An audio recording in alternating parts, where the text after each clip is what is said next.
Hey, welcome back to another video. This one I'm going to recap my experience at the Lexi Armory event over at Rune in Hillsboro. Alright, so this was their first official Armory event, so it was kind of really neat to be able to go. It's a shop I've been at a lot of times for miniature games, and really the first time for card games. And I should note, this was a Blitz constructed tournament, so bring your own deck, buy one there, whichever really worked for you. Everyone that participated brought their own. Now, if you've been following my journey, this is my third event, and it's my first constructed one. So pretty early on, I decided I'm going to build a Blitz Lexi deck. I built mine mainly focusing around ice, some of those frostbites. I mean, the lightning build does look pretty neat, but I wanted to take a little different approach and see if I can kind of make something my own. I'm gonna get around to making a video about this deck because it did pretty well, so go ahead and check the link for that video. But let's get into the details of the games. 6 people showed up for this one.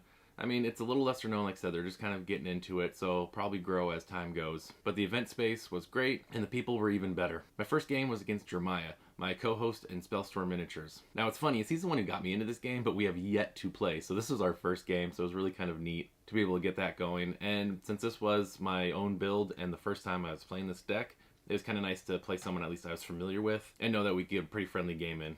Spoiler, all the games were friendly, so that was really cool. He was playing the Warrior Kasai. This one, fortunately, I did get on video. I can post that as well once that gets going. And I think Jeremiah got stuck kind of playing on the camera the whole time. I mean, maybe stuck's the wrong word. So hopefully they're all good games. I need to still watch those. And again, you can too once I get them up. Due to store policy, they didn't want any audio, so there's none of that there. I'll just kind of give a little bit of commentary maybe on it and then let you watch it. I was able to win the roll, and I chose to go first. I figure with this deck, it's just something I want to do, be able to set up for those Lexi flips in order to get, in my case, the ice cards in order to put the frostbite right on. Had a little bit of back and forth at the beginning. I got a couple damage in there, and then he was able to swing for quite a bit on me. Just the fact those Centauri Sabers, I believe they were, his Sabers kept getting a +1 whenever I blocked with an attack action card, so that really kind of buffed his attacks. I was just getting hit, go again, hit some more.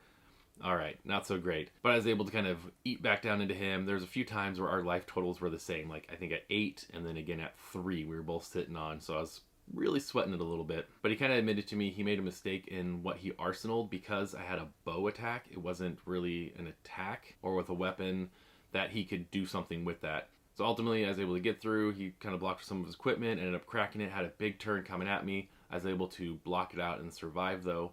And then shortly follow up with a few attacks of my own, get some good dominated in there. The frostbites were kind of messing with them. And then to finally finish off, I was running the Mark of Lightning arms. This allowed me to break that and do that 1 damage, which was that little bit extra, and it just ended up putting him into the ground. Now, it kind of worked for him, which made the game go a little bit longer, is he did have one of those sigils in there that gave him +3 life. So again, when he went down to 3, maybe he would have blocked a little bit differently, but I think I could have closed it out a little bit sooner. I was quite worried though that I was going to lose this game just because of how his attacks kept rolling in. And there was a time where I bricked up my hand. There was no attack actions in there, so I'm glad I had the Hope Merchant's Hood in order to kind of reshuffle that in. Overall, again, another great game with a lot of back and forth. Could have gone either way. I think we ended with a couple minutes on the clock, and I got my first victory of the day. Next up, in the second game, I was against Justin, and he was running a Briar deck. And what intrigued me about this one is I'd kind of thought about a Briar with some Rune Chants. He was running a little bit of Rune Chant and then Earth. I think we were talking about it a little bit. It's a decent combo, but I'm not sure if it worked out the best. I'll get to it in a minute. It does hit pretty hard. This one we rolled off. I got to go first again, which was again great because I could start loading up those cards. I don't think the first turn I attacked, I just arsenaled, drew up 1, and let it go. Because I kind of knew he was running a little bit of the Earth Briar, I didn't lean into the arcane protection as much on my equipment, so I just kind of ran with the same I did on the first game. I was able to get in an early lead with a few dominated arrows and just start whittling him down. He was building those Rune Chants up, which was a little bit scary, but again, the frostbites were kind of messing with him. However, when I thought I was pretty safe, he came in with a huge hand of, I think it was a 14, a +5, a +5, and then swinging with just a simple 4, right?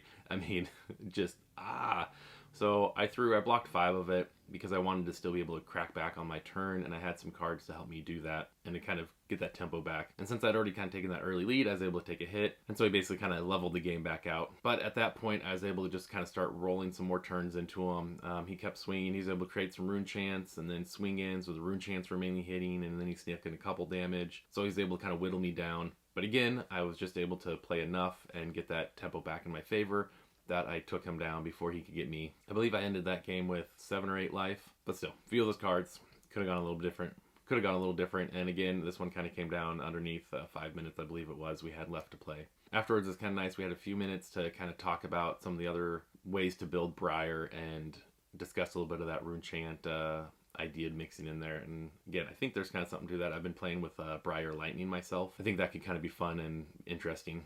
So that gives me my second win of the day. Then going into the third match, this was against Phil running a Kano deck. I learned before at the pre-release events that he runs Kano and that he's kind of foiling it out because, well, he really likes it.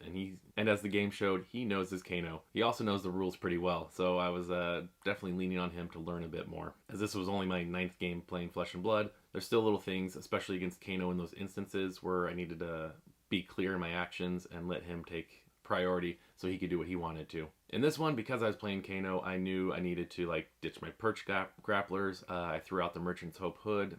A little bit of a risky move since I did kind of use it and it was useful in my last 2 games. We both rolled I think a 4, and then we both rolled like a 7, and then I finally rolled higher and got the win for going first again. This one, knowing his deck, I did throw out some attacks because I had some decent attacks in my hand, and him being on 15 life, I needed to kind of start whittling him down a little bit faster. You already have that little bit of lead, and just hearing Kano and knowing his skill level, I was a little afraid I was just going to get snowballed at the end of one of my turns. Another thing that helped was my Frostbites. Again, we're kind of just messing a little bit with it.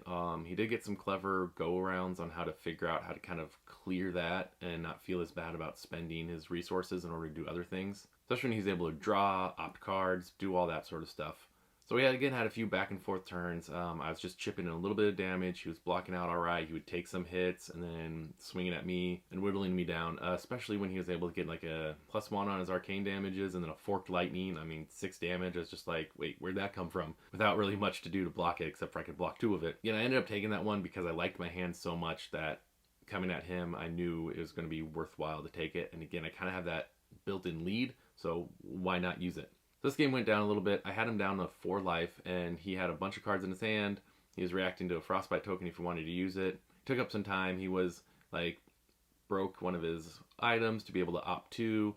Then kind of looking at it, playing around. Tomb of Findle was in there. Drew up some more cards. Real wackiness. A lot of brain power to run that deck. But eventually, he just couldn't overcome my 9 life that I had, especially when I had a card in hand. I could have blocked 2. I had a resource. So even on 2 attacks, I could have blocked 3 arcane damage. And because it was dominated, I just don't think he had enough cards in his hand to block it. Plus, again, my Mark of Lightning, I could have broke that, dealt that 1 damage through, plus a little bit on there, and basically finished him out. This one, again, went down pretty close on time, but that gave me my 3rd win of the game, so I was really excited. I mean, 3 wins in a row on this. First time out with this deck was pretty cool. Then game 4 was against Oz again.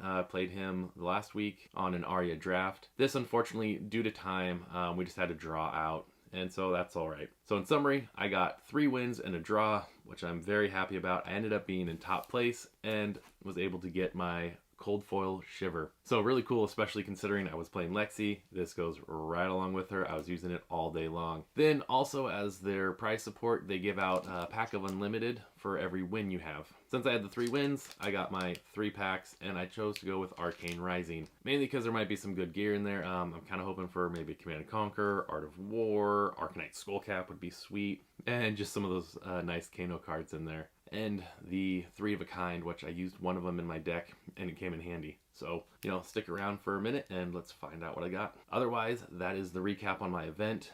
My first Armory constructed. I go in, I take it down. Whew. That's exciting. Not sure I'll get into play anytime soon, but we'll see. Alright, so let's crack these packs.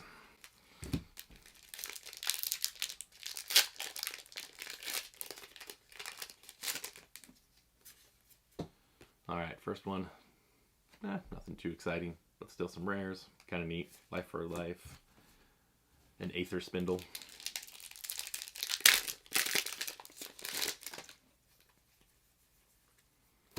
Next up, Take Cover. Not bad for a Lexi deck. Take Aim. Again. And Foil Rifting.